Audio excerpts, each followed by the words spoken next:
can see, we're heading down Route 3 south, and we are entering Ashland and leaving Wayne County finally. We're about 10 miles into this trip, and I think about another 15 to go. So, here we go. Alright, so sorry about the shakiness of the camera here. I had it mounted on handlebars and didn't really expect to go through too much trail with it on. We're trying to look for Site 7 right at the moment, and it's up this horse trail.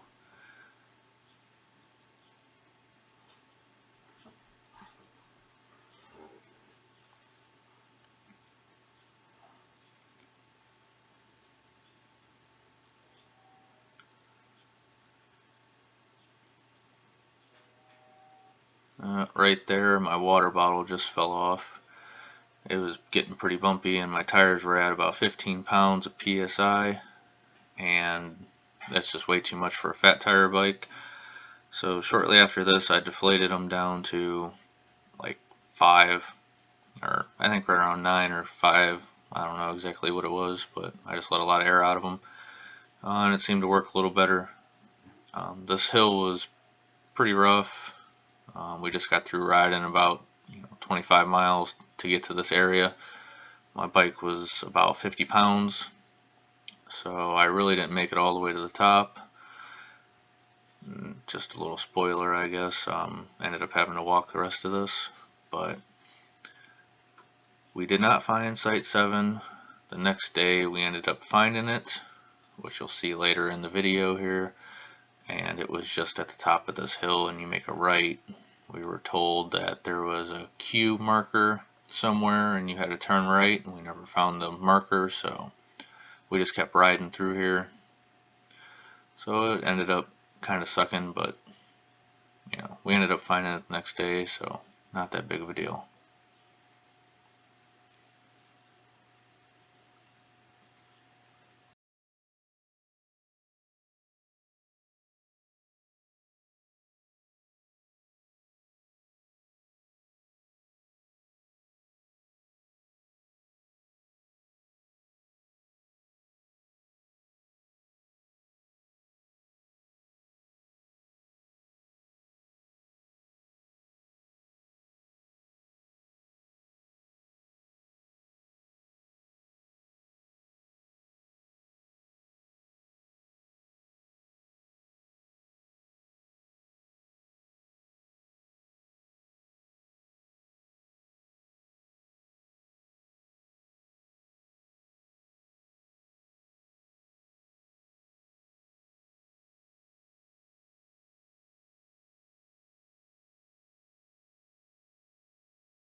Well, it just got through downpouring on us. That was fun. We're back out on the road because we can't find campsite 7. We looked, we just don't know where it is, so we're going to go back to good old campsite 8, where we know where it is, we know the site, and everything else. One of these days I'm going to have to come down here and scout out all these other sites so we can find out where they're at. But we're heading to 8 right now.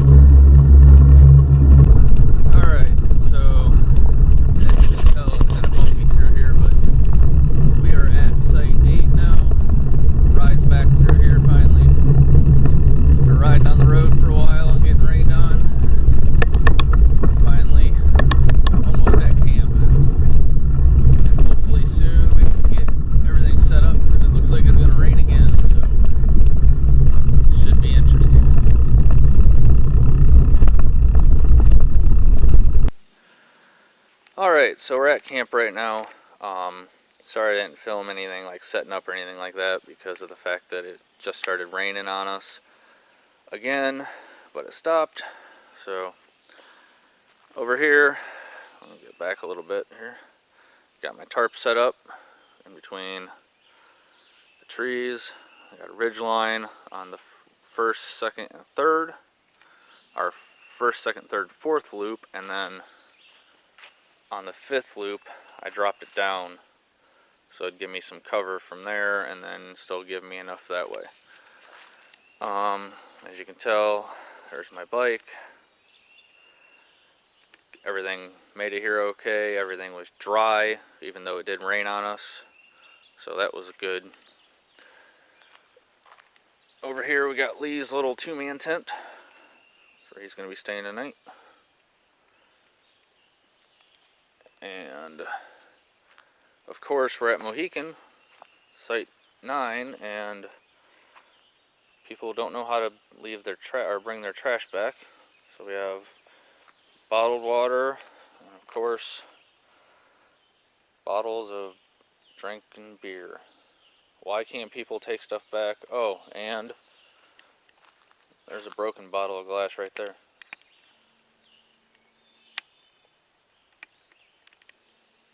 It looks like a bottle of wine, to be honest with you. So here's the site. Should be fun. Hopefully it doesn't rain anymore. Give you a... Alrighty, so let's see how the light looks in here. Alright, the light is not bad. So here is... This right here is my, like, I don't know, blanket or sheet for my sleeping bag. These are for, if you don't want to get your sleeping bag dirty, you get inside one of these. You can wash these easier, because right here is my new sleeping quilt. It opens up in the back. You see right there. It opens up. It's from Enlightened Equipment. It's my first piece of down gear I've ever bought. Hopefully it works out. I'm thinking it will. I think it should be just fine. It's a 30-degree bag. It packs down to, I don't know, about the size of a football. And we'll see how it works tonight. I think the low tonight's going to be 60. So obviously it should do just fine. The toe end has a pull cord on it, so if you want to leave it open, stick your feet out the end, you can, or you can pull it tight and close it up, kind of like a sleeping bag. And it also zips up a quarter of the way at the bottom to keep your feet nice and toasty. And then, so we're going to try that out tonight, see how it works. I know I didn't go like into detail about a video. If it's not raining tomorrow, I might go over more of this stuff, but these are my salsa anything cages. They're real nice. It's got 3 bolts on the fork, and that's how it bolts up there, and then the bag is held on by 2 straps. I got 2 of those on the fork. This is my Surly Wednesday, by the way, if anyone's wondering. And then I got the frame bag. And then I got my fuel tank, which I have my glasses. Oh, I guess I should put it in the frame, huh? My glasses and my cell phone in there. And just a couple other little things that I can just grab real easy. I got my, oh, what are these called? Feed bags. Mountain feed bags, I guess. And then on the side here, let's see, you can see they have some Velcro. I got some goos, and then I had a Cliff Bar on the other one. Those work out really well. Got my coat, and for my seat bag, which is huge, and you can see there's plenty of clearance between the rear tire and the seat bag. And this is a Relevant Design bag. I have a full review on all these bags on my channel. I'll put a link hopefully in the description below for them, if I can figure out how to do that exactly. But if you just go into my channel, and you can find all those. But everything held up. We rode in here, is 25 miles from Lee's house to here, so worked out pretty good. Alright, so it's next day, and we are going to tear camp down and going to go explore and try to find the rest of the sites out here. There's 1, 2, 3, and 4 we've never seen yet. 7, which we tried to find yesterday and couldn't find. We will find it today, and I know where 5 and 6 is, so I'm going to show Lee where those are. So get everything tore down and go from there.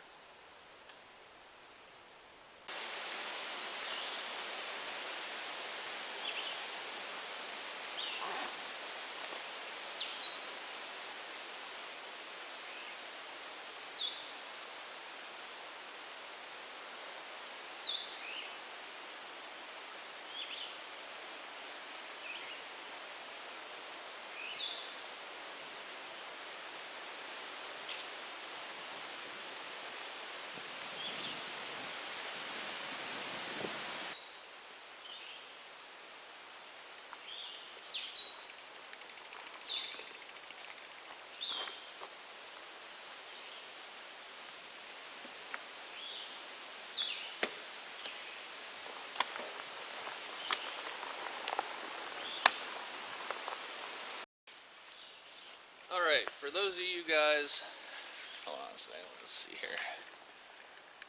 Let's see what I'm doing here. Alright, so if anyone's ever wondered about sleeping on a ground cloth or if a tarp actually works, here's the bottom side of where I was sleeping. It's wet and dirty and nasty. Here's the same side that I slept on, and it is perfectly dry. There's no moisture or mud or water or anything on it. So this is a Bushcraft Outfitters 5x7 tarp. It works really well. Yeah, the side that I really didn't sleep on doesn't have any water on it, but you know, it keeps you dry. So they work.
Alright, so camp's tore down. Lee's already making his way up to the trailhead up here. I got my bike ready. Everything's packed up. I think I actually got it packed better this time than I did at home, which is strange because usually you pack things better at home and then the next day you don't know how you packed it. So that's a plus. So I'm gonna head on out of here and we're gonna go do some exploring.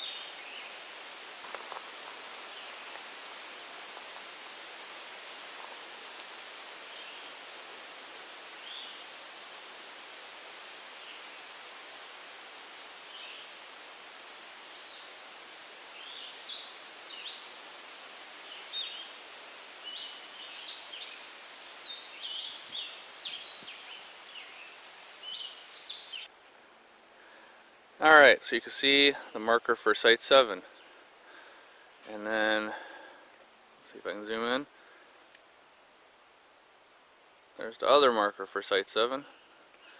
And it is right down there to the left. Finally found it. It was a pain in the ass to get to. And it's, I mean, as you can tell, there's really no trail. It's just all grass. This trail right here that you can see sort of, is what me and Lee just rode down through. So definitely a very isolated site, which is nice. I think we might try to stay here one night and give it a shot, but there's someone, the only reason I'm not filming and showing you the site is because someone's actually there right now, so really don't want to bother them. So we're gonna go ride some mountain bike trail to the next one and see what we can find over there. Alright, so there's a sign for number 5. It goes down that trail there. We'll go down and see that one first, or next. But right over here is the sign for number 6. We're going to head down this trail here and go see that one, because I've never seen it before.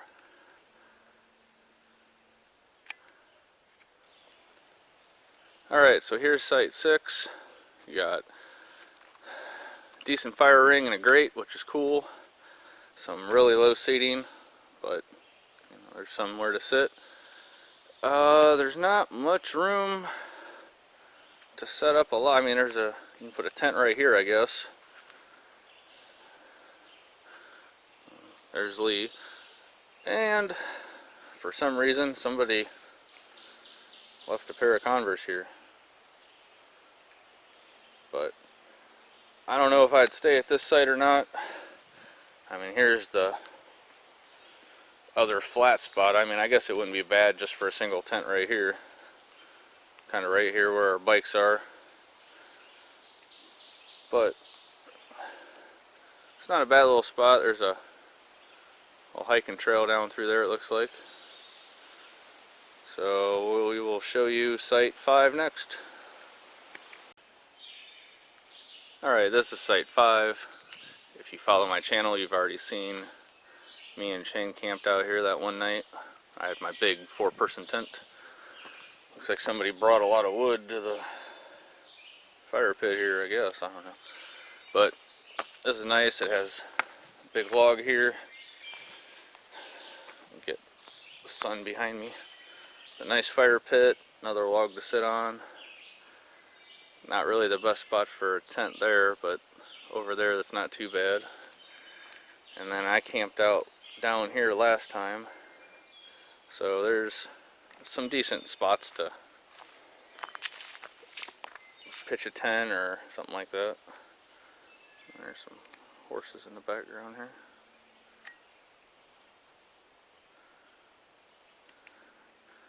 Alrighty, so the next site we will go to is either 1, 2, 3, or 4, I guess. So we're driving down this road here. There's a doe and 2 fawns just chilling out. Kind of wondering what we are.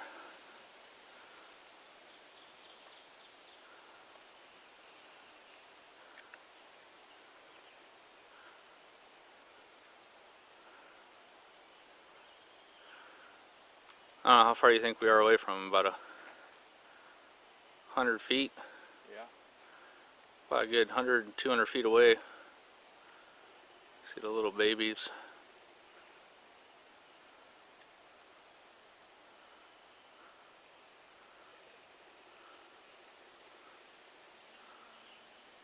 Alright, time to not try to scare them, I guess. Alright, so we're at 4 finally. And as you can tell, I have a nice little stone table here. And they got a bench, which let me go over here so see a little better. Alright, they have a bench. They have a fire grate with looks like a welded rack on it, so that's kind of nice. And they have a decent spot over there to camp. Set up a tent like right in that area there. And that's about it. There's really not too many spots to, I mean, I guess right there you could put a tent if you wanted to. That wouldn't be a bad spot. So there and there would be a good spot. And then here's kind of the overview of it. And then there's a, Then there's a big ravine over there. So you might even be able to do some exploring or something if you wanted to come here. Alrighty, on to 1, 2, and 3 now. Alright, so as you can see here, that's the creek and that's the trail on the other side. Now we haven't physically came to one yet, but I think we have to go across this river here, or this creek, to get through it, and I'm not. So that looks like this narrowest part, but yeah, it's not happening. So if one is over there, it's going to remain elusive for us, because even if we were hiking out here, we're not going to hike through almost waist deep water to get through it. So off to 2. Alright, so if you look here, it says campsite 2 this way. So it's across the creek, which this one's not too bad because it's a little shallower. There's a lot of stepping stones and stuff like that. And then if you look, let's see if I can find it again. There it is. If you look right there, campsite 2's to the left. So we are going to walk down a little bit further because there's a fallen tree. See if we can get over there. Alright, so here's campsite 3. And we had to cross this creek, but it wasn't bad. There was enough stepping stones to get across, so it wasn't too bad. The only problem is somebody's here, and basically you would just hike down through there, and somebody's got, looks like a hammock set up. So we're not going to go and bother them. So we found one, we found two, found 3. 1 we have no idea where it is. So we're going to finish our hike back through here and head back to our campsite.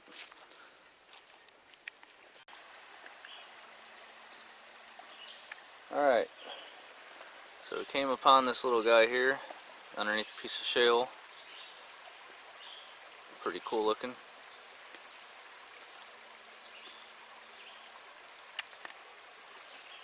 Lee went to grab the piece of shale so we could throw it across so we can get across the river, and he was nested underneath it.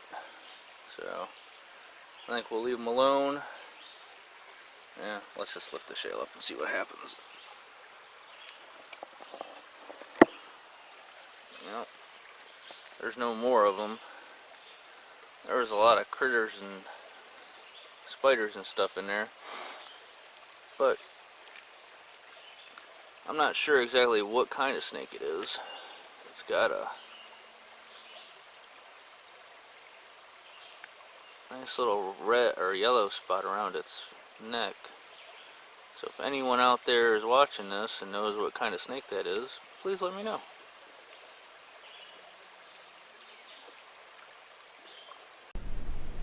Alright, so as you can see, we dropped the bikes because we were hiking on the bridle trail and it says no bikes allowed. So we grabbed our day packs, went out and tried to find those trails that are the 1, 2, 3, and 4. So we found 4 earlier on the bike. We found 2 and 3. We did not find 1 because we weren't crossing the creek. Overall, after seeing all the sites now, I've stayed at 10 and 9. I wouldn't have any problem staying at them again.